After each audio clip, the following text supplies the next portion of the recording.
మన ప్రభువును ప్రియ రక్షకుడైన యేసు క్రీస్తు ప్రభుల వారి అతి శ్రేష్టమైన పరిశుద్ధమైన ఘనమైన నామంలో ఈ దినాన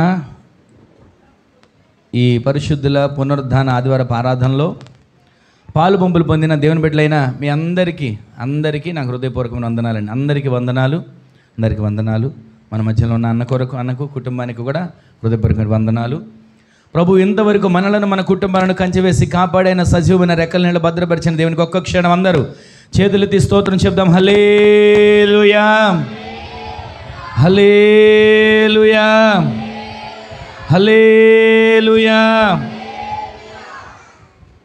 గడిచిన కొన్ని వారాలుగా ఒక మాటను మనం ధ్యానం చేస్తూ వస్తున్నాం. జీవం కలిగిన మాట మన హృదయాల్లో భద్రపరచబడాలి.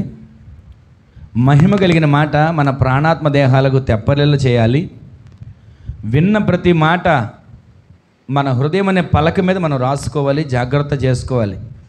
ప్రతిరోజు ప్రతి క్షణం మనం ప్రార్థించుకునేటప్పుడల్లా, మన కుటుంబంలో ఆరాధన చేసుకునేటప్పుడల్లా ఈ పూట నా దేవుడు ఏం మాట్లాడాడు అన్న మాటను మనం జ్ఞాపకం చేసుకొని ఆయన సన్నిధిలో ఆ మాటలు ఎత్తిబట్టి మనము ప్రార్థన చేసుకోగలిగే కృప మనకు అందరికీ ప్రభు అనుగ్రహించునుగాక. ఎన్నో వాక్యాలు వింటుంటాం, గొప్ప దైవజనులు చెప్పిన వాక్యాలు వింటుంటాం, మర్మయుక్తమైన సంగతులు, చారిత్రాత్మకమైన సంగతులు ఎన్నో వింటుంటాం. అవన్నీ విని మనం విడిచిపెట్టక వాటిని ఆ వాక్యం ప్రకారం మనం నడవాలని వాక్యం మనకు బోధిస్తుంది.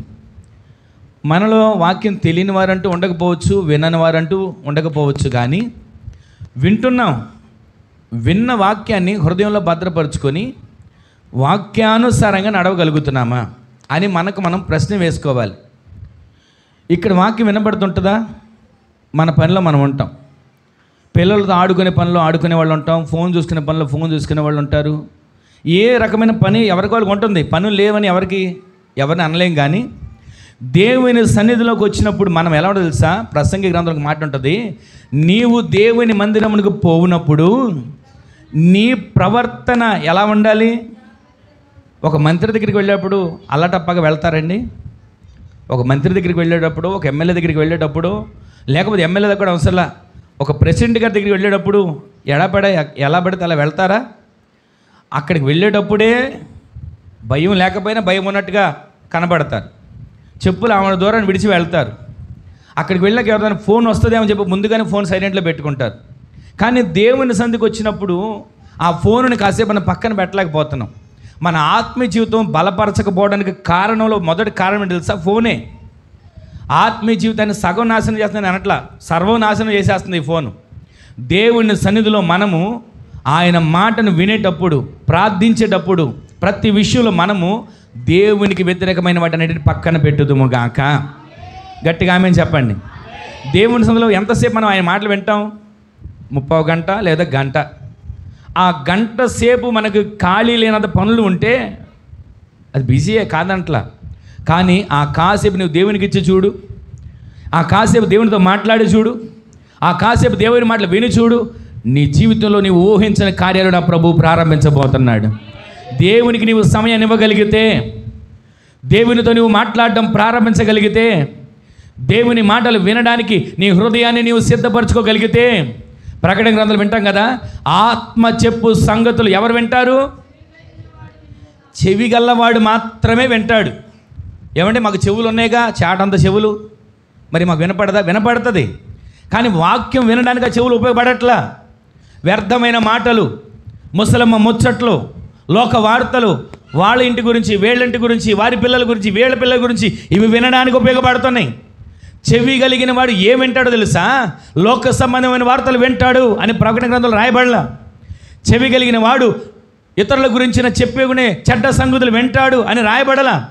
ఈ రోజున దేవుని సన్నిధికి వచ్చిన మనమందరం, వాక్యాన్ని వింటున్న మనమందరం, వాక్యాన్ని ప్రతిరోజు ధ్యానిస్తూ ఆరాధిస్తూ ఆత్మపూర్ణులుగా మార్చబడి బలపరచబడాలని కోరుకునే మనమందరం కూడా ఎలా ఉండదు తెలుసా? చెవి కలిగిన వారిగా మార్చబడుదుముగాక. చెవి కలిగిన వారిగా మార్చబడుదుముగాక. 3 వారాలుగా వింటూ వస్తున్నాం కదండి. ఏం మాటలు విన్నాం? ఏమండి, మాకు పొద్దున వండుకున్న కూర సాయంత్రానికి గుర్తుండదండి, మర్చిపోతాం. 3 వారాలు మమ్మల్ని అడిగితే మాకేం గుర్తుంటుంది అని మీరు అనుకోవచ్చు. ఒక మాట చెప్పనా, ప్రతిరోజు మనము దేనిని గుర్తుపెట్టుకోవాలో దేనిని మర్చిపోవాలో ప్రభు మనకు నేర్పించాడు. కానీ మనం గుర్తుపెట్టుకోవాల్సిన వాటిని మర్చిపోతుంటాం, మర్చిపోవలసిన వాటిని గుర్తుపెట్టుకుంటుంటాం. ఇది మామూలుగా మానవ నైజం. ఒక్కసారి మీకు మరలా జ్ఞాపకం చేస్తాను. మూలవాక్యం చూడండి, లూకాసు వార్త 18వ అధ్యాయం 7వ వచనం. దేవుడు తాను ఏర్పరచుకొనిన వారు దివారాత్రులు తనను గురించి మొర్రపెట్టుకొని చుండగా, ఆ మొర్రపెట్టేవారికి, ప్రార్థన చేసేవారికి, ఆయన సందులో రోధించేవారికి, కన్నీరు గార్చేవారికి, విజ్ఞాపన చేసేవారికి, మోకరించేవారికి, ఆయన సందులో అయ్యా అని పిలిచేవారికి ఆయన న్యాయము తీర్చడా? ఆయన వారికి తప్పక త్వరగా న్యాయం తీర్చబోతున్నాడు. గట్టిగా ఆమెను చెప్పండి. మనం మర్చిపోయే మాటలు కాదండి ఇవన్నీ. నిద్రలో లేపిన పిల్లలు అంటాం కదా, వీడు నిద్రలో లేపినా సరే ఈ పూట స్కూల్లో ఏం చెప్పారో చెప్తాడండి అని. దేవుని సంధికి వచ్చిన మనం ఆ విన్న వాక్యాన్ని హృదయం అనే పలక మీద భద్రపరుచుకొని మనము నిద్రలోనైనా సరే దానిని జ్ఞాపకం ఉంచుకున్నట్లుగా ప్రభువు మార్చునుగాక. ఆయన తప్పక త్వరగా న్యాయం తీర్చే దేవుడని ఒక వారం విన్నాం. న్యాయం తీర్చాలంటే మనం ఏం చేయాలి? అన్యాయస్తుడి దగ్గరికి విధవరాలు వెళ్ళింది. అయ్యా నాకు న్యాయం తీర్చు, న్యాయం తీర్చు, న్యాయం తీర్చు రోధిస్తుంది, గోజాడుతుంది. అతడు అన్యాయస్తుడే, విన్నాం కదా. ఎవరిని లెక్క చేయడు? ఇటు మనుషుల్ని లెక్క చేయడు, అటు దేవుని లక్ష్య పెట్టాడు. అలాంటి అన్యాయస్తుడు. ఆయన పేరే కఠినమైన న్యాయాధిపతి. అలాంటి న్యాయాధిపతే ఒక విధవరాలైన స్త్రీ ఏ న్యాయం కోసం వెళ్ళిందో అక్కడ రాయబడలా. అయ్యా నాకు న్యాయం చేయవా, నాకు న్యాయం చేయవా అని అంటే ఈమె తరపున ఎవరు లేరు మాట్లాడడానికి. ఈమె ఒక్కటే ఒంటరిగా వెళ్తుంది, విధవరాలు, దిక్కు లేదు. కానీ ఈమె ఏంటంటే అన్యాయస్తుడని తెలుసు. ఊళ్ళో ఉన్న వాళ్ళందరూ అన్నారు, ఆయన దగ్గరికి వెళ్తే నీకేం మేలు కలిగిద్దమ్మా, ఆయన దగ్గరికి వెళ్తే నీకేమి న్యాయం చేస్తాడమ్మా. అసలు ఆయన సంగతి తెలుసా? ఆ వ్యక్తి మనస్తత్వం తెలుసా నీకు? ఆ వ్యక్తి ఎలాంటి మూర్ఖుడో తెలుసా?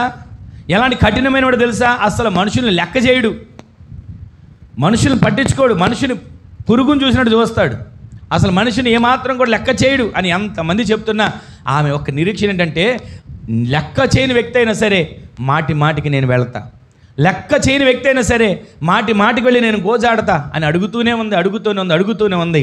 అలా అడుగుతూ ఉండగా అడిగి ఈమె విసిగిపోలా, అడిగించుకుని ఆయన విసిగిపోయాడమ్మో ఈ నాకెందుకు వచ్చింది తలకాయ నొప్పి, ప్రతిరోజు తెల్లారు లేస్తే ఏమొచ్చి అడుగుతుంది, సాయంత్రం అయితే ఏమొచ్చి అడుగుతుంది, మధ్యాహ్నం అయితే ఏమొచ్చి అడుగుతుంది, నేను భోజనం కూర్చుందామని ఈమె గుర్తొస్తుంది అని ఆయన అన్యాయస్తుడైనా కఠినమైన వాడైనా మాటి మాటికి అడగగా ప్రభు తప్పక త్వరగా న్యాయం తీర్చాడు. ఆమె చెప్పండి.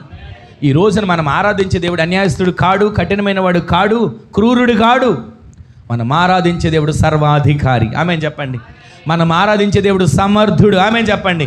ఈ రోజు నీ మాటలు వింటున్న మీరు ఏమి అడుగుతున్నారు దేవుని సందులో? ఎలా అడుగుతున్నారు దేవుని సందులో?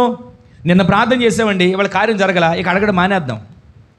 పోయిన నెల ప్రార్థన చేసామండి, ఈ నెల కార్యం జరగల, ఇక అడగడం మానేద్దాం.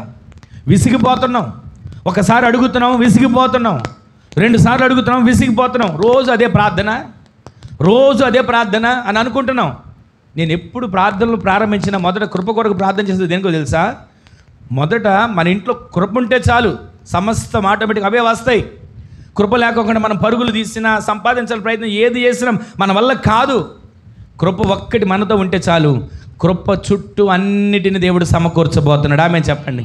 ఆయన తప్పక త్వరగా న్యాయాన్ని తీర్చే దేవుడు. న్యాయం తీర్చాలంటే ఏం చేయాలో 3 విషయాలు చెప్పా. మానక ప్రార్థన చేయాలి, దివారాత్రులు ప్రార్థన చేయాలి, విసుగాక ఆయన సందులో ప్రార్థన చేయాలి. అలా ప్రార్థన చేస్తే ఆయన నీ పట్ల, నీ కుటుంబం పట్ల న్యాయాన్ని దేవుడు తీర్చబోతున్నాడు. ఏ అన్యాయం అనుభవిస్తున్నారు, చేయని నేరాలు, ఏ నిందలు వచ్చి బాధపడుతున్నారు, ఎలాంటి పరిస్థితుల్లో కృంగిపోతున్నారు, ఏ విషయంలో నలిగిపోతున్నారు, నాకు ఇక న్యాయం జరగదేమో, నాకు ఇక న్యాయం జరిగే రోజులు లేవేమో అనుకుని కృంగిపోతుంటాం ప్రతి విషయంలో. ఇక మార్పు రాదు, నా బ్రతుకు మారదు, నా పరిస్థితి మారదు, నా కుటుంబం మారదు, నా బిడ్డలు మారరు అనే మాటలు మన నోట వస్తూనే ఉన్నాయి. మన నోట ఇది జరగదు అనే మాట కంటే నా దేవుడు నా కొరకు చేస్తాడనే విశ్వాసం చాలా ప్రాముఖ్యమైనది. ఆమె చెప్పండి. ప్రతిరోజు కూడా మనం ఏమనుకో తెలుసా? అమ్మా మీ భర్త కోసం ప్రార్థన చేస్తున్నావా అంటే చాలామంది అంటుంటారు, ఆయన మారడండి. చాలామంది ఇక్కడ కూడా ఉన్నారు, తెలిసిన వాళ్ళు. ఒక ఆయన, మీ అబ్బాయి మారాడా, ప్రార్థన చేస్తున్నాం కదంటే వాళ్ళ అమ్మగారు అంటారు మారుతున్నాడండి, ఇప్పుడు కొంచెం మారుతున్నాడు. వాళ్ళ నాన్నగారు అంటాడు ఆడు మారడండి, ఆడికి ప్రార్థన చేయడం కూడా అనవసరం. అంటే మన నోటితో మనం ఏమంటున్నాం? మన నోటితో ఏమనాలి? కఠినమైన అన్యాయాధిపతే, మాటి మాటికి అడిగితే న్యాయం చేశాడే. మరి మనం బిడ్డల కోసం దేవుని సందులు అడుగుతున్నామా? యజమాని భర్త కోసం దేవుని సందులు అడుగుతున్నామా? కుటుంబం కోసం దేవుని సందులు అడుగుతున్నామా? కుటుంబం ఎలా ఉండాలో, బిడ్డలు ఎలా ఉండాలో, జీవనోపాధి ఎలా ఉండాలో, సమస్యలు ఎలా తీర్చుకోవాలో ప్రతిదీ దేవుని సందులో అడగగలుగుతున్నామా? ఇంకేం అడుగుతామో లేదా సరిపెట్టుకుంటున్నామా? ఒకసారి ఆలోచించండి. ఈ ఉదయకాలం ఈ మాటలు వింటున్న మన జీవితంలో ప్రభువు సన్నిధిలో అడిగి పొందుకునే గుంపులో మీరందరూ చేర్చబడుదురుగాక. అడిగితేనే, లోకంలో ఒక మాట ఉంది కదా, అడగందే అన్నం పెట్టదు అని అంటారు. కానీ అమ్మ అడిగేదాకా కదండి, ఎరా ఆకలి అవుతుందో అన్నం తింటాను అడుగుతుంది. కానీ ఒక్క మాట చెప్పనా, మన దేవుడు మన కోసం ఎప్పుడు చేతులు చాపే ఉంచాడు. ఎప్పుడు ఆయన సంధిలో మనం వెళ్తామా, వేడుకుంటామా, మొర్ర పెడతామా, రోధిస్తామా, ఏది అడుగుతామా అని మన దేవుడు మన కోసం ఎదురు చూస్తూనే ఉన్నాడండి. త్రోవ ప్రక్కన ఉన్న వ్యక్తి కేకలు వేస్తున్న సంగతి ఆయనకి తెలియదా? మొర్ర పెడుతున్న సంగతి ఆయనకి తెలియదా? అయినా కానీ కేకలు విన్నట్టుగా వెళ్తూ ఉంటుంటే ఇంకా గట్టిగా కేకలు వేస్తున్నాడు. ఏమని? దావీదు కుమారుడా నన్ను కరుణించు, నన్ను కరుణించు. ఎందుకని? ఆయనకు తెలుసు త్రోవ ప్రక్కన ఉన్న వ్యక్తి నన్ను పిలుస్తున్నాడని తెలియదు. ఆయనకి తెలుసు అతడు పిలుస్తాడన్న సంగతి కూడా తెలుసు. కానీ అతను అడిగితే కార్యం చేద్దామని ప్రభు ఎదురు చూస్తున్నాడు. మనం మౌనంగా కూర్చున్నంత కాలం ఏ కార్యం చూడలేం. దేవుని సన్నిధికి వచ్చి ఏదో మొక్కుబడిగానో కాలయాపనగానో ఏదో కాసేపు కాలక్షేపణకు వచ్చి వెళ్ళిపోతే మనం దేవుని సన్నిధిలో ఏ మేలు పొందుకోలేం. ప్రతిరోజు అడిగే గుంపులో మనము చేర్చబడదుము గాక, మొర్ర పెట్టే గుంపులో మనం చేర్చబడదుము గాక, విజ్ఞాపన చేసే గుంపులో మనం చేర్చబడదుము గాక, రోధించే గుంపులో మనము చేర్చబడదుము గాక. మనము మానక ప్రార్థన చేయాలి, దివారాత్రులు ప్రార్థన చేయాలి, విసుగక ప్రార్థన చేయాలి. అలాంటి ప్రార్థన మనం చేయగలిగితే ఖచ్చితంగా తప్పక త్వరగా నా ప్రభువు నీ కుటుంబంలో న్యాయాన్ని చేయబోతున్నాడు. రెండో మాట మనం విన్నాం, ఆయన తన మహిమైశ్వరంలో మన ప్రతి అవసరత తీరుస్తాడు. ఏ అవసరాల కోసం ప్రార్థన చేస్తున్నామో అని తెలుసు, ఏ అక్కర్ల కోసం ప్రార్థన చేస్తున్నా ఆయన తెలుసు, సమస్తమని తెలుసు. అయితే మనము ఆయన సందులో వేడుకోవాలి, ప్రతిరోజు అడగాలి. ఏమడుగుతాలండి, బోరు కొడుతుంది, ఏమడుగుతాలండి, విసుగొచ్చేస్తుంది, ఏమడుగుతాలండి, చిరాకు వస్తుందని అనుకోవకండి. దేవుని సందులో మీరు ఎంత అడగడం మొదలు పెడితే, ఎంత మొర్ర పెట్టడం ప్రారంభిస్తే ఆ మొర్ర నిశ్చయముగా నా దేవుని సంధికి చేరి జవాబు మీకు అనుగ్రహించబడును గాక. ఆయనకు మన ప్రతి అవసరత తెలుసండి, మన ప్రతి అక్కర తెలుసు. అందుకే ఆయన ప్రతిరోజు మనల్ని పోషించడానికి మనకు ఒక మాదిరికరమైన ఒక మార్గం చూపించాడు. ఏంటి తెలుసా? ఆకాశ పక్షులను చూడండి, అవి విత్తవు, కోయవు, కొట్లలో కూర్చుకొనవు, ఏ పూటకి కావాల్సిన ఆహారం ఎంత కావాలో, ఎక్కడికి వెళ్ళాలో, ఎలా తెచ్చుకోవాలో వాటికి తెలియదు. కానీ ఏ పూటకి కావాల్సిన ఆహారం ఆ పూటకి వాటికి నేను సమృద్ధిగా దయచేస్తున్నాను. ఆమె చెప్పండి. పక్షుల గురించే అంత శ్రద్ధ చూపిన దేవుడు నీ గురించి, నా గురించి, మన గురించి చూపడా? మన కుటుంబాల గురించి ఆయన చూపడంటారా? ఏమోలేండి, దేవుడి కన్ను నా మీద మరీ తక్కువగా పడుతుంది అనుకోకండి. కొంతమంది అంటారు సీతకన్ను వేశారని. ఈ లోకంలో ఎన్నో రకరకాల లోక మార్గాలు ఉన్నాయి, కానీ దేవుని మార్గంలో నడిచిన మీరు ధన్యులు. ఆమేన్ చెప్పండి. మీరు వాక్యానుసారంగా బ్రతికితే ఆ వాక్యం అనే అద్దముదు నిలబడినప్పుడు మీలో మచ్చ కానీ, ముడత కానీ, డాగు కానీ, కళంకం కానీ, ఏ రకమైన దోషం కానీ కనబడకుండా నిర్దోషమైన వారిగా, నిరపరాధులుగా నా దేవుని ఎదుట మీరందరూ నిలబడుదురుగాక.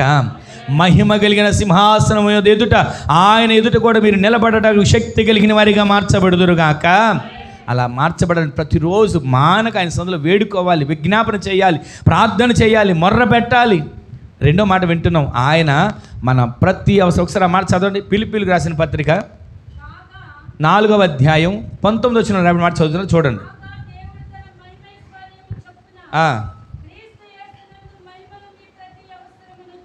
క్రీస్తు యేసునందు మహిమలో మీ ప్రతి అవసరమును ప్రభు తీర్చబోతున్నాడు. గట్టిగా దేవుని స్తోత్రం చెప్పండి. ఏమేమి అవసరతలు ఉన్నాయో చాలా మీకు వివరంగా చెప్పా. చదువుకునే పిల్లల అవసరతలు చెప్పుకుంటూ వచ్చా. తర్వాత ఆర్థికపరమైన అవసరతలు, తర్వాత అనారోగ్యం ఉంటుంది, దాన్ని బాగు చేయించుకోగలిగిన అసలు ఎన్ని మందులు వాడిని ఏ అనారోగ్యం తెలియని పరిస్థితి. కొంతమందికి అనారోగ్యం తెలుస్తుంది కానీ అది బాగు చేయించుకునే స్తోమత లేని పరిస్థితి. ఎన్నో అవసరాలు. మనిషిని కదిపితే ఏ అవసరం మాకు లేదు అన్నవాళ్ళు ఎవరుంటారు? ఏదో ఒక అవసరం, ఏమండి ఇది ఫలానా అవసరం ఉందండి, అది చిన్నదైనా పిన్నీసు పని అయినా సరే, ఈ పిన్నీసు నాకు కావాలండి అవసరం కలిగిన వాళ్ళు లేరా? ఏది చూస్తే అది కోరుకుని ఇది కూడా నాకుంటే బాగుండు అని అవసరత కలిగిన వాళ్ళు లేరా? ప్రతి అవసరత, ప్రతి మనిషి అన్నాక ప్రతి ఒక్కరి జీవితంలో అవసరాలు ఉన్నాయి. కానీ అవసరాలు ఉన్నప్పటికీ కూడా, అవసరాలు మనం కలిగి ఉన్నప్పటికీ కూడా మనమంట ఆయన సన్నిధిలో మనం గడిపితే, ఆయనలో సన్నిధిలో మనం వేడుకుంటే, ఆ మాట మరొకసారి చదవండి 4:19. ఆయన సన్నిధికి వచ్చిన వారికి దేవుడు ఏం చేస్తాడు తెలుసా? ఆయన మహిమైశ్వర్యము చొప్పున క్రీస్తు యేసునందు మహిమలో, గట్టిగా దేవుని స్తోత్రం చెప్పండి. ఒక ధనవంతుని ద్వారా నీ అవసరం తీరుస్తా అంటే బాగుండేది, ఒక మంత్రి ద్వారా నీ అవసరం తీరుస్తా అంటే బాగుండేది. లోకంలో ఎందరో ప్రపంచవ్యాప్తంగా ప్రసిద్ధి నొందిన ఆర్థిక పరంగా ఉన్నతమ స్థితిలో ఉన్నవారు ఉన్నారు కదా, వాళ్ళ పేరు చెప్పి వీళ్ళ ద్వారా నీ అవసరం తీరుస్తా అని అంటే బాగుండేది. కానీ మన దేవుడు ఏమన్నా తెలుసా? ఎవరో ద్వారా కాదు, క్రీస్తు యేసు మహిమలో మన యొక్క ప్రతి అవసరాన్ని మన ప్రభు తీర్చబోతున్నాడు. నమ్మిన వాళ్ళు ఆమెను చెప్పండి. ప్రతిరోజు కూడా మీరు కష్టపడుతున్నారు, అది చిన్న వ్యాపారమైనా పెద్ద వ్యాపారమైనా, కూలి పనైనా చేతి పనైనా, అది మీరు కష్టపడే చెరువులైనా లారీలైనా, ఏ పనైనా సరే మీరు ఉండనివ్వండి. ఆ పనిలో మీరు ఏమని కోరుకోవాలి తెలుసా? అయ్యా ఇదిగో నేను కష్టపడుతుంది చిన్నదే, నేను కష్టపడేది కొంచెమే, కానీ ఈ కొంచెంలో నుంచి నా అవసరం ఎలా తీర్చబడాలో తెలుసా? నేను బలం ఉండి కష్టపడ్డా, నేను శక్తి ఉండి కష్టపడ్డా, నేను కాబట్టి చేశా అని నేను అతిశయించడం కాదు, నా మహిమ ద్వారా అవసరం తీర్చబడ్డం కాదయ్యా, నీ మహిమలో నా ఇంటి అవసరతలు, నా కుటుంబ అవసరతలు తీర్చబడాలి. ఆమె చెప్పండి. ఈరోజు మనం వేడుకోవాల్సిందల్లా ఒకటే, క్రీస్తు యేసు మహిమలో మీ ప్రతి అవసరాలు తీర్చబడును గాక. క్రీస్తు యేసు మహిమలో మీ ప్రతి ఒక్క అక్కర్లు తీర్చబడును గాక. 5 రొట్టెలు 2 చేపలు ఎంతగా ఆశీర్వదించబడ్డాయి? ఆయన మహిమలో అవసరాలు తీర్చబడ్డాయి. గడిచిన వారం విన్నాం ఈ మాట. ఈ రోజు నీ మాటలు వింటున్న మనం ఎన్నో అవసరాలు కలిగి ఉన్నప్పటికీ కూడా ఈ అవసరాలన్నిటిని చూసి కృంగిపోయిన అవసరంలా దేవుని మీద ఆధారపడండి, దేవుని వైపు చూడండి, ఆయనతో మాట్లాడడం ప్రారంభించండి. ఆయన మహిమైశ్వర్యంలో మన ప్రతి అవసరతలు ప్రభు తీర్చబోతున్నాడు. ఏమండి చెప్పే మాటలు బాగానే ఉంటాయి కానీ అనుభవించే వాళ్ళకి తెలుస్తుందండి బాధ. లోకల్లో మాట ఉంటారు కదా, ఒడ్డునున్నోడికి ఏం తెలిసిద్దండి? చెప్పండి, ఒడ్డునున్నోడికి ఏం తెలిసిద్ది? సముద్రం లోతెంతో, నది లోతెంతో, ఈదే వాడి కష్టం ఎంతో ఎన్నో మనకు తెలుసు. కానీ పనులన్నీ మానేసి దేవుని సన్నిధిలో కూర్చుంటే అవసరాలు తీరిపోతాయి అని నేను చెప్పట్లా. మీరు ఎక్కడ ఏ చిన్న పని చేస్తున్నా ఆ పనిలో అయ్యా నీ మహిమైశ్వర్యంలో నా అవసరత తీర్చబడాలి, నీ మహిమైశ్వర్యంలో నా కుటుంబ అవసరత తీర్చబడాలి, నీ మహిమైశ్వర్యంలో నాకున్న అప్పుల సమస్యలు తీర్చబడాలి, నీ మహిమైశ్వర్యంలో నాకున్న అనారోగ్య పరిస్థితుల నుంచి విడుదల పొంది ఆరోగ్యం కలిగేటట్లుగా నా అవసరం తీర్చబడాలి, నీ మహిమైశ్వర్యంలో నా పిల్లల చదువుల విషయంలో కార్యం జరగాలి, నీ మహిమైశ్వర్యంలో ఇదిగో నా ఇంటి విషయంలో, నా కుటుంబ విషయంలో, నా భర్త విషయంలో, నా పిల్లల విషయంలో ఆయన దేవునితో చెప్పి చూడండి. ఆయన మహిమైశ్వర్యంలో మీ ప్రతి అవసరతను ప్రభు తీర్చబోతున్నాడు. ఈ రోజున ఈ మాటలు వింటున్న మన జీవితంలో ఎన్నోసార్లు ఎన్నో మాటలు విన్నాం. కానీ కొన్ని మాటలు ఇప్పుడు మనం ధ్యానం చేస్తూ ఉండగా ఆ చేసే మాట, వినే మాటలు, చేసే ధ్యానం ఏంటో తెలుసా? మనం ఏ పని చేసినా కష్టపడేది, మీరు చేసే 100 రూపాయల పని అవనివ్వండి, 1000 రూపాయల పని ఇవ్వండి, 1,00,000 రూపాయల పని అవనివ్వండి, మీరు చేసే పని ద్వారా దేవుడికి మహిమ కలిగి మీ అవసరత మీ కష్టార్జితం ద్వారా నా కష్టార్జితం తీరిందని అనుకోకూడదు. నా దేవుని మహిమలో నా ప్రతి అవసరత తీర్చబడబోతుంది. ఆమె చెప్పండి. ఈ రోజున మనం వినే మాటలు కొంచెం మీకు అర్థమైనా అర్థం చేసుకోండి. ఎందుకంటే మనం చేసే పని, చేసే ఉద్యోగం, చేసే వ్యాపారం, చేసే వ్యవసాయం, చేసే కూలి పని, చేతి పని ఏదైనా కావచ్చు. కానీ మనం అనుకోవచ్చు తెలుసా, నేను కష్టపడ్డానండి, ఈ సంఘం నేను కట్టానండి, ఈ మందిరం నేను కట్టానండి అనుకున్నానా? నేను బోర్లా పడినట్టే. నేను అనుకోవడం కాదు, దేవుడు కట్టించాడు, దేవుడు నిలబెట్టాడు, దేవుడు మహిమకరంగా వాడుకుంటున్నాడు. దేవుని మాత్రమే మహిమ కలిగే విధంగా ఆయన మహిమలో ఈ పరిచర్య ప్రతి అవసరతలు తీర్చబడును గాక. ఈ రోజు నీ మాటలు వింటున్న మనం ప్రతిరోజు ముందు మన దేవుణ్ణి ముందు పెట్టుకొని మనం వెళ్ళాలి. ఎవరు ముందు పెట్టుకుంటున్నాం? లేవగానే ఎవరిని చూస్తున్నాం? బండి మీద బయటకు వెళ్ళేటప్పుడు, గుమ్మం నుంచి బయటకు దాటేటప్పుడు ఎవరిని ఎదురు రమ్మని కోరుకుంటున్నావు? ఈ రోజున దేవుని సన్నిధిలో కూర్చొని ఈ మాటలు వింటున్న మీరు, మీ కుటుంబంలో ప్రథమ స్థానం యేసునకు చెందునుగాక. మీ కుటుంబంలో ప్రథమ స్థానం మహిమ కలిగిన దేవునికి మాత్రమే చెందునుగాక. ఆయన మొదట మీరు స్థానం కల్పిస్తే, హృదయంలోనైనా ఇంటిలోనైనా మీరున్న స్థలంలోనైనా ఆయనకి స్థలం ఇస్తే, ఆయన మీ ప్రతి అవసరాన్ని ప్రభు తీర్చబోతున్నాడు. ఈరోజు నీ మాటలు వింటున్న మన జీవితంలో ఎన్నో అవసరాలు, ఎన్నో ఆర్థిక ఇబ్బందులు. మరియమ్మ గారు వచ్చింది కదా, ఏమంది? అవసరం తీర్చయ్యా, ద్రాక్షరసం కొదువైపోయింది. వెంటనే ఇప్పుడు ద్రాక్షరసం కావాలంటే ఆయన ఏమన్నాడు తెలుసా? అమ్మా, నా సమయం ఇంకా సరే, సమయం రాబోతుంది ఎన్నింటికి వచ్చింది అని అడిగిందా? సమయం రాబోతుంది ఏ రోజు వచ్చింది అని అడిగిందా? సమయం రాబోవడం ఏంటయ్యా, నువ్వు కార్యం చెయ్యాలి అని విసిగించిందా? ఏమీ మాట్లాడలేదండి. అక్కడున్న పరిచారకులు చూసి అంటుంది, ఇదిగో ఆయన మీతో ఏమి చెబుతాడో చెయ్యండి. ఆయన చెప్పింది మనం చెయ్యాలి, ఆయన చెప్పంది మనం చేయకూడదు. ఏం చెప్పాడు ఆయన? సమయానికి 10ంటికి ప్రార్థన, 10 గంటలకు మందిరానికి రండి అని చెప్పాడు.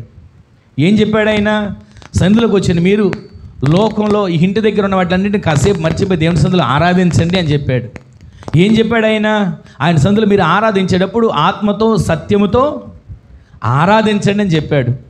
ఆయన మాటలు వినేటప్పుడు అంట, ఒక్క మాట చెప్తాను వినండి. కొండ మీద ప్రసంగం చేస్తున్నటువంటి యేసుక్రీస్తు ప్రభుల వారు ఎన్ని రోజులు చేశారు? ఎన్ని రోజులు చేశారండి కొండ మీద ప్రసంగం? 3 రోజులు చేశారు.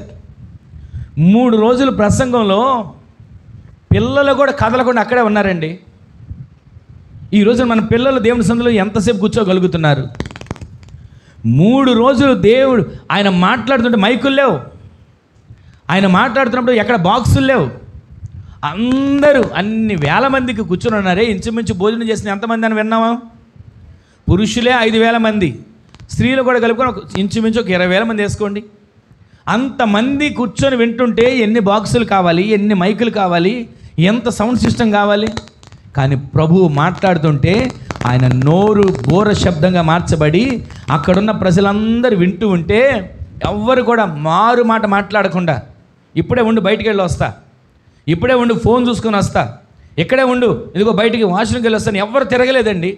ఎక్కడ వాళ్ళు అక్కడే ఆయన మాటలు వింట కూర్చుని పోయారు. ఆయన చెప్పిన మాటలు ఏంటి తెలుసా? ఆ కొండ మీద ప్రసంగంలో మనం గడిచిన కొన్ని నెలల క్రితం మనం వింటూ వచ్చాం.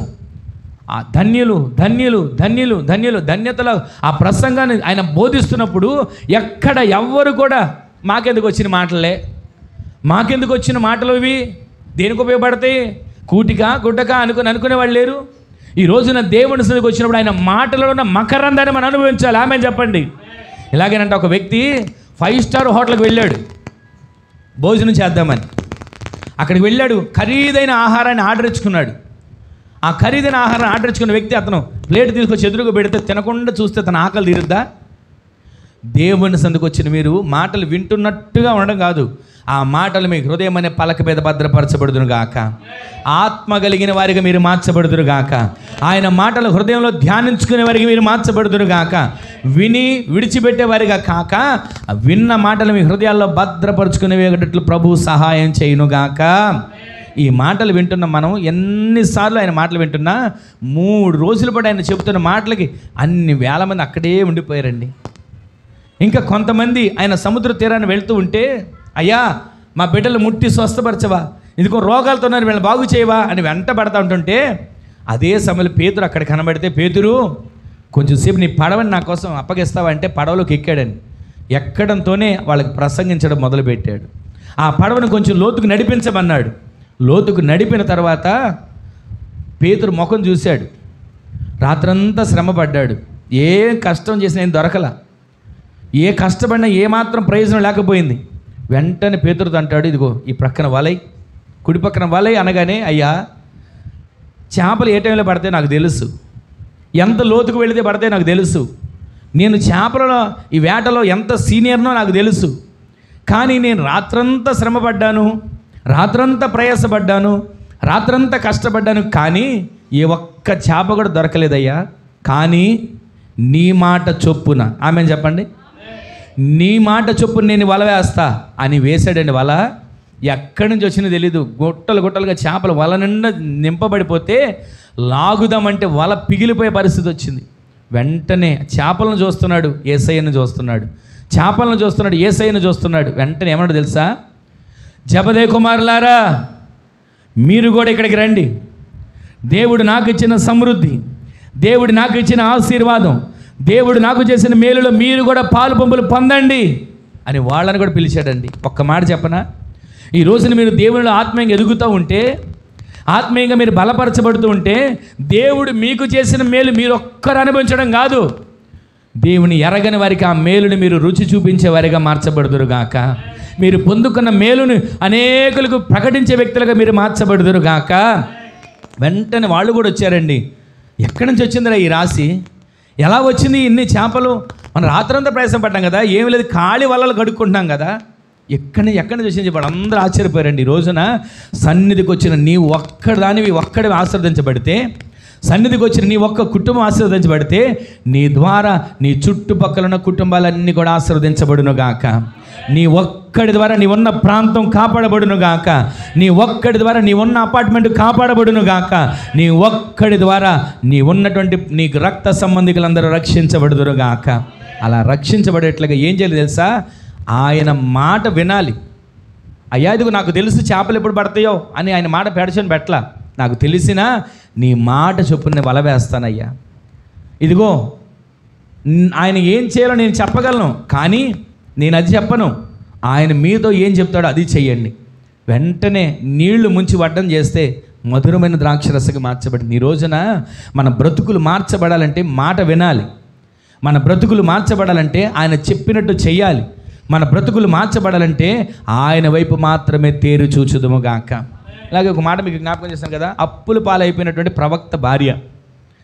వింటూ ఉన్నాం, ప్రవక్త దగ్గరికి వచ్చింది, ఎలీషా ప్రవక్త దగ్గరికి వచ్చింది. రాజుల 2వ గ్రంథం 4వ అధ్యాయంలో వచ్చి, అయ్యా అప్పుల వాళ్ళు వచ్చారు, నా పిల్లల్ని తీసుకెళ్ళిపోతున్నారు, ఇక నా పరిస్థితి అయిపోయింది అని వేడుకుంటే, సరేనమ్మా నాకు రాజులు తెలుసు, రాజులు నేను అభిషేకించా, ఏ రాజు అయినా తెలుసు, వెళ్ళి అడిగితే నాకు ఎంతో కొంత ఇస్తారు, నీకు తీసుకొచ్చి ఇస్తా అని అనొచ్చు. లేదా ఎక్కడో చోటకి అందరి దగ్గర తలా కొంత వేసుకుని ఇద్దాం అని అనొచ్చు. ఆయన అదేం అనలేదండి. ఏమన్నాడో తెలుసా? ఇదిగో నా వలన నీకేం కావాలి, నీ దగ్గర ఏముంది, ఒకసారి చదవండి ఆ మాట. నా వలన నీకేం కావాలను, నీ యొద్ద ఏమున్నది. గట్టిగా ఆమేన్ చెప్పండి. ఈ మాటలు నేను క్లుప్తంగా చెప్పి నేను ప్రార్థన చేస్తాను. నా వలన నీకేం కావాలి, నీ ఇంట్లో ఏముంది. గడిచిన వారం ఒక మాట చెప్పాను కదా, ఊరికినే వచ్చేదానికోసం మనం పరుగులు తీయకూడదండి. ప్రతిరోజు కూడా మనం కష్టపడాలి. మన కష్టార్జితం దేవుడు ఆశీర్వదించాలి. 128 కీర్తనలు అదే కదా ఉంది, నీ దేవుడైన యెహోవా నీ చేతుల కష్టార్జితాన్ని నిన్ను ఆశీర్వదిస్తాడని. ఈ రోజున మనం కష్టపడడం మొదలు పెడితే, ప్రయాసపడడం మొదలు పెడితే, ఈ పని రాలేదు, ఆ పని రాలేదు, చదివిన చదువుకు తగిన ఉద్యోగం రాలేదు అని విడిచిపెట్టే వారికి మనం ఉండకూడదు. ఒకవేళ చదివిన చదువుకు ఉద్యోగం రాలేదా, మనకు వచ్చిన పనినే మనం చేస్తే దానిని దేవుడు ఆశీర్వదించడం మొదలు పెడతాడు. ఖాళీగా ఉండి ఏం ఉపయోగం? కష్టపడితే దానిని ఆశీర్వదిస్తాడు. కష్టపడితే ప్రభువు దానిని అభివృద్ధి పరుస్తాడు. అక్కడ రాసిన మాట ఏంటంటే, నా వలన నీకేం కావాలి అని అన్నాడు. అయ్యా నీ వలన నాకు వచ్చేది ఏం అవసరంలా, నువ్వేదో ఊరికి నాకేమేమో అవసరంలా, తేరగా వచ్చిన దానికోసం నేను ఆశపడట్లా అని ఆమె అంటది. నా ఇంట్లో ఒక పాత్రలో నూనె ఉందయ్యా. గడిచిన వారం చాలా బాగా ఈ మాటలు మనం విన్నాం కదా, అందుకే క్లుప్తంగా చెప్తున్నా. ఈ పాత్రలో ఉన్న నూనె, ఈ కొండలు అందరి దగ్గర వెళ్ళి కొండలు అరువు తెచ్చుకుంది, వంచడం మొదలుపెట్టింది, నింపడం దేవుడి కార్యం చేశాడు, అమ్మేసింది, అప్పులు తీర్చుకుంది. ఇక్కడ జరిగిన ఒక మాట మీకు జ్ఞాపకం చేసేది ఏంటంటే, ఆమె మాటకు లోబడింది. ఏం చెప్తున్నావయ్యా నువ్వు? పాత్రలో ఉన్నదే కొంచెం నూనె, దాన్ని వంచమంటున్నావు. వంచితే ఏమొస్తుంది? అంటుకుపోయి బయటికి చుక్కబడదు అని అనాలి. కానీ ఆయన మాట చొప్పున చేసింది. ఈ రోజున మీకు జ్ఞాపకం చేసే మాట తెలుసా? దైవజనుని మాట చొప్పున మీరు నడిస్తే, దైవజనుని మాట చొప్పున మీరు ఆత్మీయ జీవితంలో ఎదిగితే, దైవజనుని మాట చొప్పున మీరు ఏది పని ప్రారంభించి చేసినా దానిని దేవుడు ఆశీర్వదించడం ప్రారంభిస్తాడు. ఆమెను చెప్పండి. దైవజనుడు అంటే సామాన్యమైన మనుషుడే కాదనట్లా. దైవజనుడు అంటే మనందరం ఒకటే కాదనట్లా నేను. కానీ ప్రభువు ఎన్నుకొని ఏర్పరచుకున్న దైవజనుడి మీద ఆయన అభిషేకం ఉంచుతాడు, ఆయన ఆత్మను ఉంచుతాడు. దైవజనుడా, నీవు ఏది పలికితే అది జరుగుతుంది అని వెళ్ళారు. దైవజనుడా, నీవు నా ఇంట ఉంటే మంచిది అని వెళ్ళారు. దైవజనుడా, ఇదిగో ఈ యుద్ధంలోకి మనం ముందుకు వెళదామా వద్దా అని అడిగి బయలుదేరిన వాళ్ళు ఉన్నారు. ఈ రోజున దైవజనుడికి ఒక మంచము, ఒక గది, ఒక బల్ల, ఒక దీపము, ఇవన్నీ ఒక కుర్చీ సిద్ధపరిచిన ఒక స్త్రీ కూడా ఉంది బైబిల్ పరిశుద్ధ గ్రంథంలో. ఈ రోజున దైవజనుడు చెప్పిన మాటను వినింది, ఈయన ఎలాగ చెప్తాడులే ముసలాయన, ఈయన ఎలాగ చెప్తాడులే మతిలే దీనికి అని వెళ్ళిపోలా. వెంటనే ఊళ్ళో ఉన్న కొండలన్నింటినీ తెచ్చుకుందండి. ఒక మాట చెప్పనా, ఊళ్ళో ఈమె అసలే అప్పుల పాలు అయిపోయింది కదా, ఇంటింటికి వెళ్ళి కొండలు అడిగితే ఎవరిస్తారు?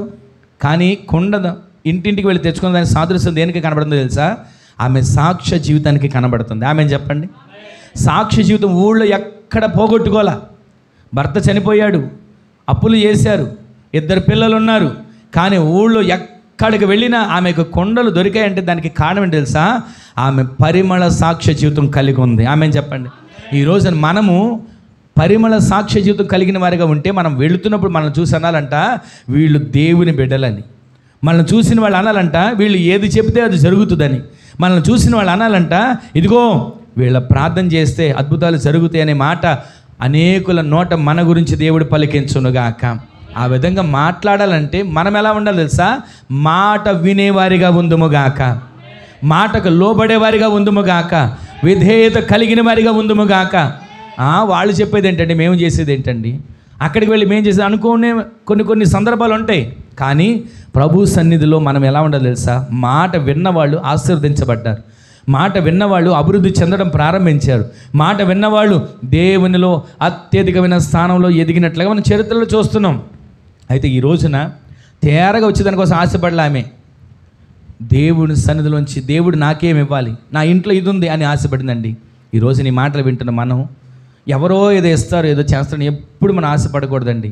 మొదట మనం ప్రభువు మీద ఆనుకోవాలి, ప్రభువు మీద ఆధారపడాలి, ఆయన వైపు తేరి చూడాలి.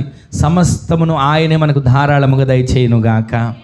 చివరిగా మరొక మాట మీకు చూపించి ముగిస్తాను చూడండి. అదే పరిశుద్ధ గ్రంథంలో కీర్తనల గ్రంథం 37వ కీర్తన 4వ చరణం చూడండి. ఆ మాట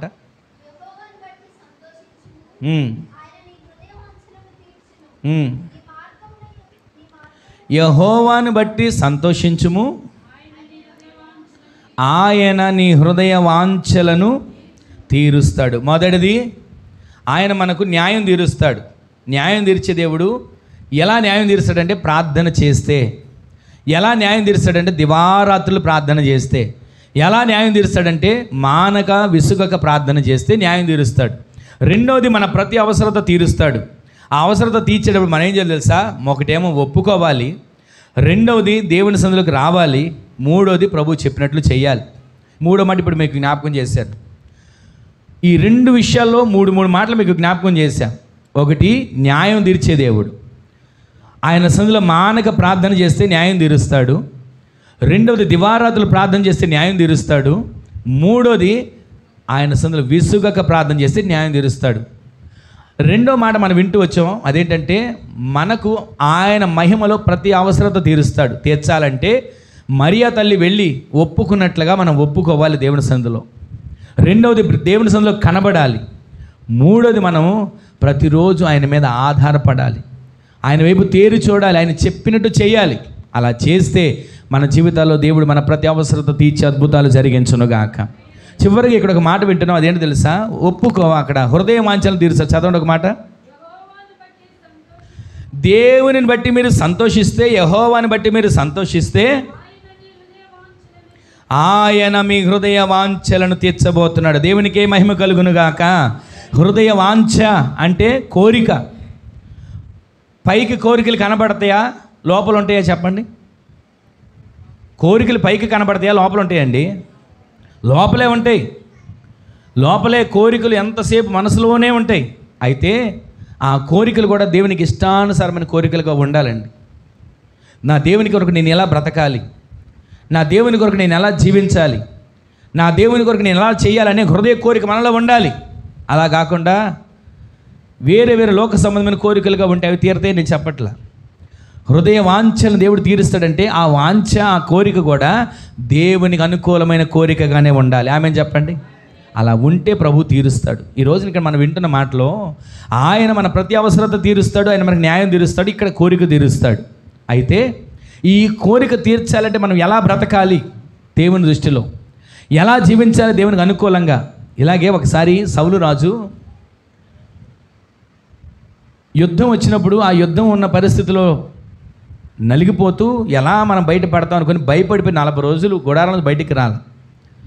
ఆ సమయంలో ఒక చిన్న వ్యక్తి, చిన్న పిల్లాడిగా ఉన్న వ్యక్తి వచ్చి, నేను యుద్ధం చేస్తాను, నేను జయిస్తాను, నేను అతన్ని చంపుతాను, అతని మీద పోరాడతానంటే అందరు అన్నారు, నీ వల్ల ఏమవుతుందిరా, యుద్ధాలు నేర్చుకున్నాం, మా వల్లే కావట్లేదు, యుద్ధ నేర్పరులం, చిన్నప్పటి నుంచి యుద్ధ అభ్యాసాలు చేసిన వాళ్ళం, మా వల్లే కావట్లేదు, నీ వల్లే అవుతుంది అందరూ అంటూ ఉంటే, నువ్వు బాలుడవు, నువ్వు పిల్లోడు అని అందరూ అంటూ ఉంటే ఆయన ఏమంటాడు తెలుసా? ఒకసారి నా మందను నేను మేపుతున్నప్పుడు నా గొర్రెపిల్లను, మందలో ఉన్న గొర్రెపిల్లను ఒక సింహం నోట ఖర్చుకొని వెళ్ళిపోతుంది. అప్పుడు నేనేం చేశాను తెలుసా? పోతే పోయిందిలే, ఒక గొర్రెపిల్లేగా, మిగతా గొర్రెపిల్లలు నాకు ఉన్నాయి, వాటిని కాల్చుకుంటాను అనుకోలా. వెంటనే దాని వెనక పరుగెత్తడం మొదలుపెట్టా. పరిగెడుతూ ఉండగా ఆ సింహం ఒక్కసారిగా నన్ను ఎవడు తరుముతున్నాడని చెప్పి వెనక్కి తిరిగి చూసింది. చూసిన సింహం ఆ నోట కలిసిన గొర్రెపిల్లని అక్కడ విడిచిపెట్టి నాతో మాట్లాడడం మొదలుపెట్టింది. ఏమని? ఇంతవరకు నేను ముందొస్తే నా ముందు నుంచి వెనక్కి తిరిగి పారిపోవాలని చూసా, ఇంతవరకు నేను ఎదురుగా కనబడితే నాకు ఆహారమైన వాళ్ళని చూసా, కానీ ఇప్పుడు నా వెంట పరిగెట్టే వాళ్ళని చూస్తున్నా అని సింహం మాట్లాడితే, ఆ సింహానికే దడబుట్టించే విధంగా దాన్ని చీల్చి నా గొర్రెపిల్లని తెచ్చుకున్నా అని చెప్పాడు. అలాంటి పరిస్థితుల్లో దేవుడు నన్ను భద్రపరిచాడు, జయాన్ని ఇచ్చాడు. ఈ గొల్యాత్ ఎంత, వీడి బ్రతుకు ఎంత అన్నట్లుగా మాట్లాడి, ఇదిగో ఒకసారి ఎలుగుబంటి వచ్చింది, దాని నోటి నుంచి తప్పించాడు. ఎన్నోసార్లు జంతువుల బారి నుంచి నన్ను తప్పించాడు, ఈ వ్యక్తి నుంచి కూడా నన్ను తప్పిస్తాడు. అయినా యుద్ధము నాది కాదు, ఎవరిది? యుద్ధము యెహోవాదే. మన హృదయ వాంఛలు తీర్చబడాలంటే యుద్ధం మనం చేస్తున్నట్లుగా వెళ్తాం. నేను కాబట్టి పోరాడుతున్నాను, నేను కాబట్టి ప్రార్థన చేస్తున్నాను, నేను కాబట్టి వాక్యం చెప్పగలుగుతున్నాను అనుకుంటా నేనైనా సరే. కానీ నేను అనుకుంటే పని జరగదు. నా దేవుడు ముందుండి యుద్ధం చేయించాలి. గట్టిగా చెప్పండి. ఇప్పుడు వాక్యం బోధించాలన్నా నా దేవుడుండి మాట్లాడాలండి. నేనేదో సిద్ధపరుచుకుని వచ్చింది చెప్తే మీకేం ఉపయోగపడుతుంది? నేనేదో ఫలానా ఈ వాక్యం అనుకుని నేను వస్తే దానివల్ల ఏం ప్రయోజనం ఉంటుంది? నా దేవుడు మాట్లాడడం ప్రారంభించునుగాక. నా దేవుడు మాట్లాడితే ఆ మాట మీ ఎముకలలోకి, మీ మూలుగులోకి చొచ్చుకొని మీ బలహీనతలన్నిటిని తొలగించునుగాక, మీ సమస్యలన్నిటిని పరిష్కరించునుగాక, మీ కన్నీటిని నాట్యముగా మార్చునుగాక. ఈరోజు నా మాటలు వింటాను మీరు, నీ హృదయంలో ఏ వాంఛ ఉంది? బలహీనత అనే బాధ చేత, ఆ బలహీనత నుంచి విడుదల కలగలేక బాధపడుతున్నారా? దేవుడు మాట్లాడుతుండగానే మీ బలహీనత స్వస్థపరచబడబోతుంది. ఒక సహోదరి మన మధ్యలో ఉన్నారు కదా, ఆ సహోదరి దేవుడు ఎంత గొప్ప కార్యం చేశాడో తెలుసా? హాస్పిటల్కి వెళ్ళి చెకప్ చేసుకుంటే అసలు ఆ బలహీనతే లేదని చెప్పారండి. ఈరోజు నీ మాటలు వింటున్న మనం దేవుని మాట వింటున్నప్పుడే స్వస్థతలు కార్యాలు జరగాలండి. ఈ రోజున ఏదేదో రకరకాలుగా చెయ్యవసరంలా, వాక్యము వెళుతున్నప్పుడే, వాక్యము వెల్లడుగుతున్నప్పుడే వెలుగుమయమైన వాక్యము ప్రతి బలహీనతను కదిలించి ఆ బలహీనతను తొలగించి స్వస్థపరచునుగాక. మీరు ఎన్నో సమస్యలతో ఇక్కడికి వచ్చి ఉంటారు కదా, ఎన్నో అవమానాలతో గుండె నిండా వేదంతో వచ్చి ఉంటారు కదా.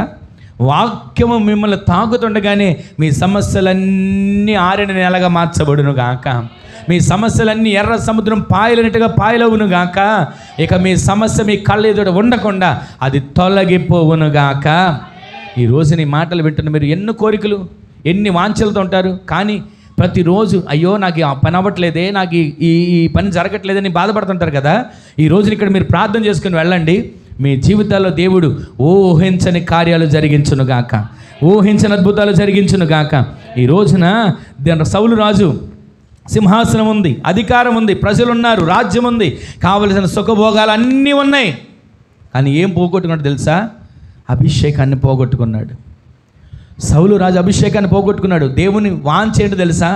సౌలుని ఎన్నుకుని, తన కుటుంబంలో సౌలుని ఎన్నుకొని ఇదిగో అభిషేకిస్తే ఆ అభిషేకాన్ని పోగొట్టుకున్నాడండి.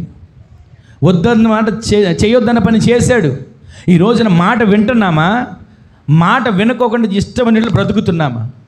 దేవుని సందులో ఇదిగో అమాలేకులు ఎవరును ఇక అక్కడ ఉండకూడదు, చంపేయండి, పశువులతో సహా చంపేయండి అంటే అన్నిటిని కొన్ని బలిసిన వాటిని తీసుకొచ్చాడండి. మాట విన్నాడా? పెడచెవిన పెట్టాడా అంటారా? వినలేదు. అక్కడ ఉన్నటువంటి వాటిని తీసుకొస్తే వెంటనే సమూయేలుతో దేవుడు మాట్లాడుతున్నాడు, ఇదిగో నేను అభిషేకించిన వ్యక్తి పొరపాటు చేశాడు, వెళ్ళు. వెంటనే అక్కడికి వస్తే నేను జయించా, నేను విజయం సాధించా అని ఆయనకు వచ్చి వందనాలు చెప్తా ఉంటుంటే అంతా బాగానే ఉంది. కానీ వినపడుతున్నటువంటి అరుపులు రంకిలేంటి అని అంటే, ఇవా నీ దేవునికి నేను బలిద్దాం తీసుకొచ్చా, నీ దేవునికి బలిద్దాం తీసుకొచ్చా. దేవునికి బలి ఇవ్వాల్సింది ఏది? దేవునికి బలిగా అర్పించాల్సింది ఏది? దేవుడు విసర్జించిందా? దేవుడు వద్దన్నదా? దేవుడు కోరుకొనిదా? దేవుడు తృణీకరించిందా? ఆయన అంటాడు, బలులు అర్పించడం కంటే, పొట్టేళ్ళు క్రొవ్వు అర్పించడం కంటే మాట వినడం శ్రేష్టం. ఆమెను చెప్పండి. ఈ రోజున మాట విన్న వాళ్ళు ఆశీర్వదించబడ్డారు. మాట విన్నారు. అక్కడున్న పరిచారకులు నీళ్లు ద్రాక్షరసంగా మార్చబడ్డాయి. మాట విన్నారు. 5 రొట్టెలు 2 చేపలు వేలం సమృద్ధిగా తిన్నారు. మాట విన్నారు. ఆ కొంచెం పాత్రలో నూనె కుండలన్నీ నింపబడేట్లుగా వాళ్ళ అవసరాలు తెచ్చబట్టేట్లుగా జరిగింది. ఇక్కడ మాట వినక ఏం పోగొట్టుకున్నాడు తెలుసా? డబ్బు పోతే పర్వాలా, సంపాదించుకోవచ్చు. ఆరోగ్యం పోయిన పర్వాలా, మరలా ఏదో రకంగా పొందుకోవచ్చు. కానీ సౌలు రాజు పోగొట్టుకున్నది ఏంటి తెలుసా? అభిషేకాన్ని పోగొట్టుకున్నాడు మాట వినకుండా. ఈ రోజున మనము మాట వినేవారిగా, అభిషేకం మన తలల మీద కుమ్మరించబడే వారిగా మనము మార్చబడదుము గాక. ఆ అభిషేకం పోగొట్టుకున్న తర్వాత, ఆ అభిషేకం ఉన్నంత వరకు, దేవుని ఆత్మ ఉన్నంత వరకు ఏ దురాత్మ రాలా. ఎప్పుడైతే అభిషేకం పోగొట్టుకున్నాడో దేవుని యొద్ద నుంచి ఏమొచ్చింది? దురాత్మ వచ్చి సౌలులో ప్రవేశించింది. ఈ రోజున ఈ మాటలు వింటున్న మనం అభిషేకాన్ని మనం సంపాదించుకునే వారిగా, ఆస్తి ఉన్నా లేకపోయినా అభిషేకం కలిగిన వారిగా, ఆస్తి ఒకటి సంపాదించగలిగినా సంపాదిస్తే కరెక్ట్ అయిపోయి సంపాదించండి. కానీ అది ఉన్నా లేకపోయినా అభిషేకం నిత్యము నిలిచి ఉండేట్లుగా ప్రభు కార్యాలు జరిగించునుగాక. మనల్ని చూసినప్పుడే అనాలంట, ఇదిగో వీరు ఫలానా అని. మన మధ్యన సహోదరులు ఉన్నారా? వారి కుటుంబాల్లో, ఉన్నతమైన కుటుంబాల్లో ఉండగా అక్కడ ఉన్న వాళ్ళందరిలో వీరు ప్రత్యేకంగా కనబడుతుంటే, అక్కడ ఉన్న వాళ్ళందరూ ఒక చోట ఒక పంతులు గారు అన్నారంట, మీరు పాస్టర్ గారు అయిపోయారు కదండి, ఇక మేమేం గుర్తుంటాం, మమ్మల్ని ఎందుకు పిలుస్తారా అని అంటున్నారంట. ఈరోజు నీ మాటలు వింటున్న మనం వారిని చూడగానే వారికి ఏమర్థమైంది? వీరు దేవుని బిడ్డలని. ఆమెను చెప్పండి. వీరు చూడగానే వారికి ఏమర్థమైంది? వీరు దేవుని జనాంగం అని. ఇశ్రాయేలు ప్రజలు వెళుతూ ఉండగా అందరూ అనుకున్నారు వీళ్ళు దేవుని జనాంగం, ఐగుప్తు ప్రజలను అల్లా దేవుని జనాంగం అని. ఈ రోజున మనము దేవుని బిడ్డలుగా మనం ఫలానని చెప్పుకోకర్లా. మనల్ని చూడగానే మన మాట, మన ప్రవర్తన, మన ప్రార్థన, మన భక్తి, మనం దేవునిలో ఉన్నటువంటి ఆ నడవడిక చూడగానే అనాలి, వీళ్ళు దేవుని చేత ఏర్పరచబడిన వారని. అలా ఉంటే ఆయన మన హృదయ వాంఛలను తీరుస్తాడు. అభిషేకాన్ని పోగొట్టుకున్నాడు సౌలు రాజు, దేవునికి దూరం అయిపోయాడు. కానీ ఆ అభిషేకాన్ని కాపాడుకున్నాడు ఎవరో? దావీదు. దేవుని దృష్టిలో శాశ్వత కృపను పొందుకునే వ్యక్తిగా మార్చబడ్డాడు. ఈ రోజున హృదయ వాంఛలు తీర్చబడాలంటే మనలో ఉండవలసింది అభిషేకం. ఆమెను చెప్పండి. మనలో అభిషేకం ఉంటే చాలు, ఆటోమేటిక్గా మనం చేసే ప్రార్థనలన్నీ ఫలిస్తాయి. ఆమెను చెప్పండి. మనలో అభిషేకం ఉంటే చాలు, ఆటోమేటిక్గా మీరు మనసులో అనుకున్నవన్నీ కూడా నెరవేర్చబడతాయి. ఆమెను చెప్పండి. మనలో అభిషేకం ఉంటే చాలు, మీరు ఎవరి కొరకు ఎప్పుడు నిలబడి ప్రార్థన చేసినా సేవకుడు వస్తేనే కార్యం జరుగుతుంది అనుకోకండి. మీరందరూ అభిషేకించబడిన వారిగా మార్చబడుదురుగాక. సంఘములో ఉన్న ప్రతి ఒక్కరూ నిండార్లుగా అభిషేకం చేత నింపబడిన వారిగా మార్చబడుదురుగాక. మీ మాట అభిషేకం కలిగిన మాటగా, మీ చూపు అభిషేకం కలిగిన చూపుగా, మీ ప్రార్థన అభిషేకం కలిగిన ప్రార్థనగా, మీ మోకాళ్ళ జీవితం అభిషేకం చేత నింపబడిన ప్రార్థన జీవితంగా మార్చబడునుగాక. ఏలియా 3.5 సంవత్సరాల పాటు మరుగై మోకాళ్ళ మీద నుండి ప్రార్థించడం మొదలుపెట్టాడు. బయటకు వచ్చి 3.5 నిమిషాలు ప్రార్థన చేశాడు అంతే.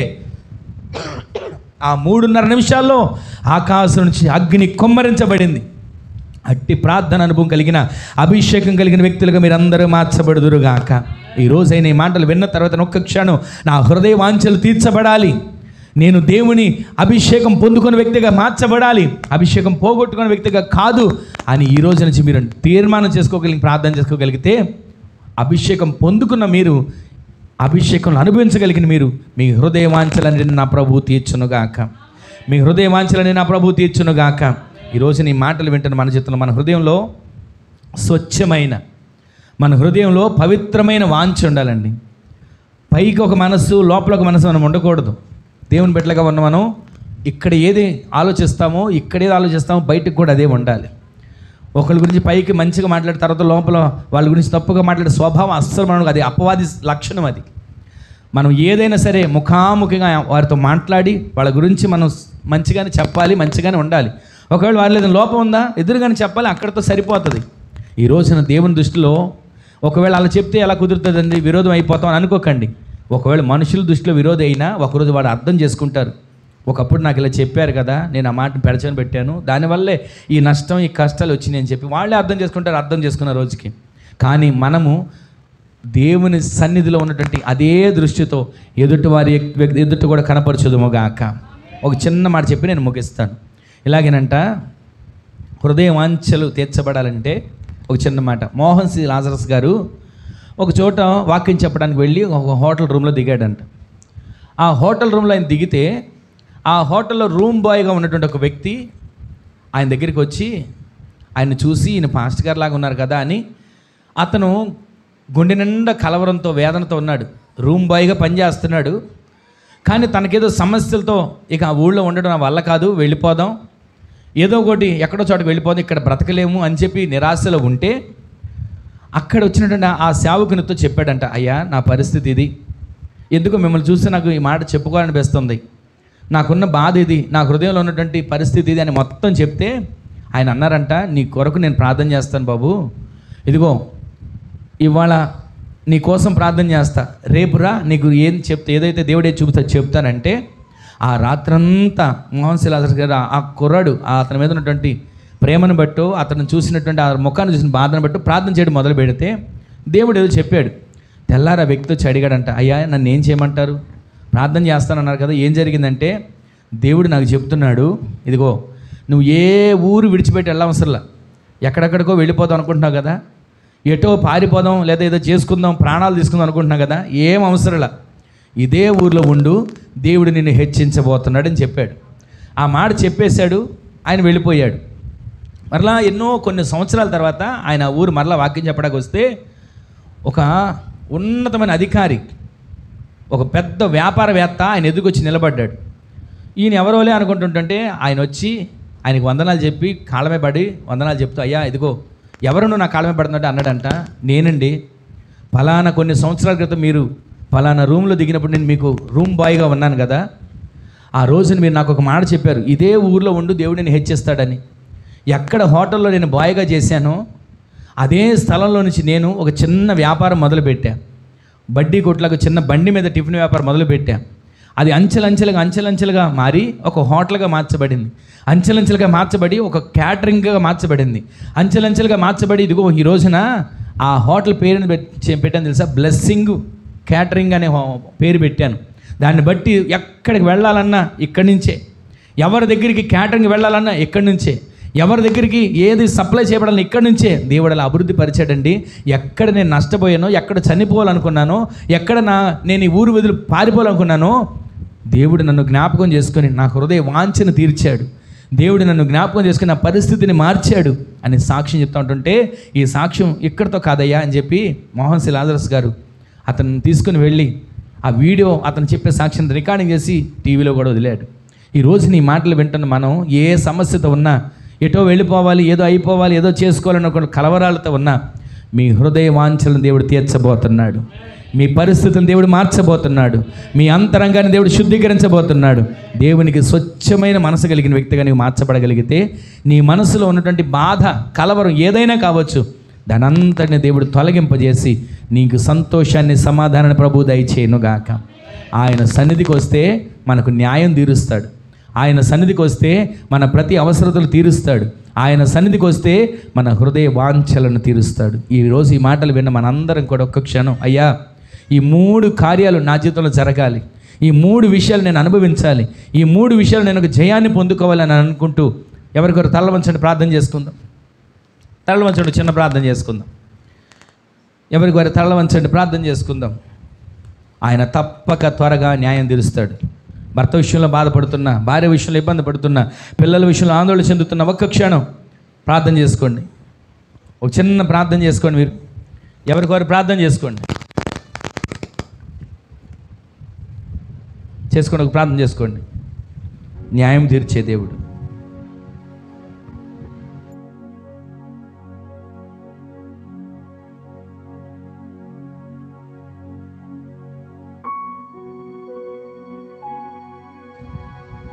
ఒక క్షణం ప్రార్థన చేసుకుందాం. తప్పక త్వరగా ఆయన న్యాయం తీర్చే దేవుడు. ఆయన తప్పక త్వరగా న్యాయం తీర్చబోతున్నాడు. నీవు మానక ప్రార్థన చేయగలిగితే, నీవు దివారాత్రులు ప్రార్థన చేయగలిగితే, నీవు విసుగక ప్రార్థన చేయగలిగితే ఆయన తప్పక న్యాయం తీర్చబోతున్నాడు. రెండవది, నీ ప్రతి అవసరాన్ని తీర్చబోతున్నాడు. అవసరం తీర్చబడాలంటే ఒప్పుకోవాలి. అవసరం తీర్చబడాలంటే ఆయన సన్నిధికి రావాలి. అవసరం తీర్చబడాలంటే ఆయన చెప్పినది చేయాలి. ఈ 3 చేయగలిగితే ప్రతి అవసరం తీరుస్తాడు. 3వ మాట, మీ హృదయ వాంఛలను తీరుస్తాడు. ఏ వేదనతో ఇక్కడ ఉన్నారో, ఏ సమస్యతో దేవునితో మాట్లాడుతున్నారో, అయ్యా ఈ సమస్య తీర్చబడాలని ఒక్క క్షణం అడగండి. నా హృదయ వాంఛలను తీర్చయ్యా, నా హృదయ వాంఛలను తీర్చయ్యా, నా కన్నిటిని నాట్యముగా మార్చయ్యా, నా దుఃఖ దినములు సమాప్తములుగా చెయ్యయ్యా, నా కుటుంబం నిత్యము నీ సన్నిధిలో నాటబడిన ఒలివ మొక్కల వలె, నీ మందిరంలో బల చుట్టూ ఉన్న మొక్కల వలె నా కుటుంబం మార్చబడాలి ప్రభువా. ఆ విధంగా కార్యాలు జరిగించయ్యా అంటే ఒక క్షణం ప్రార్థన చేసుకుందాం.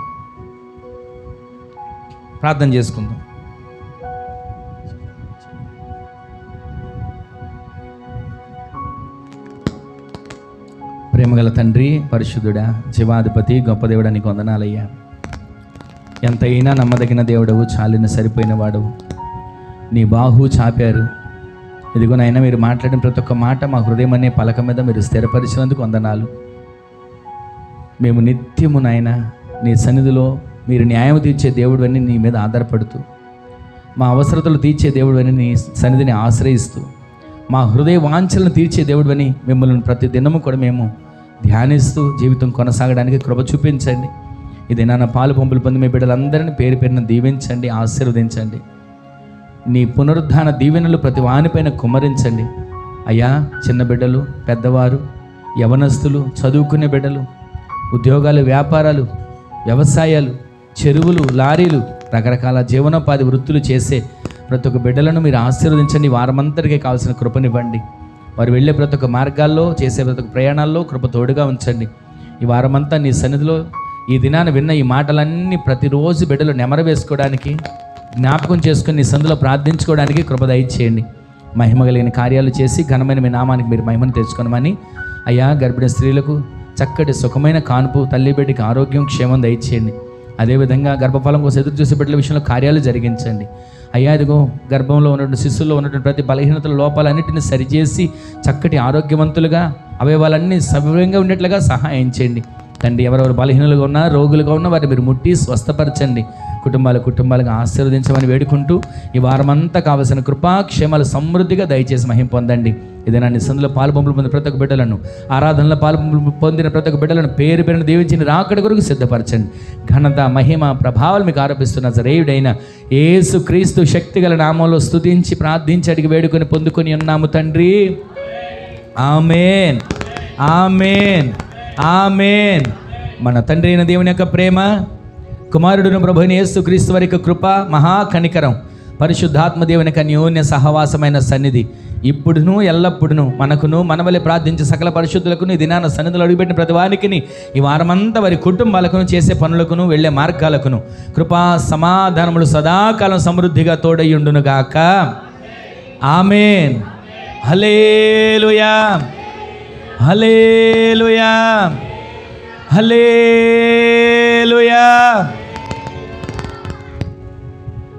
అందరికీ వందనాలండి, అందరికీ వందనాలు.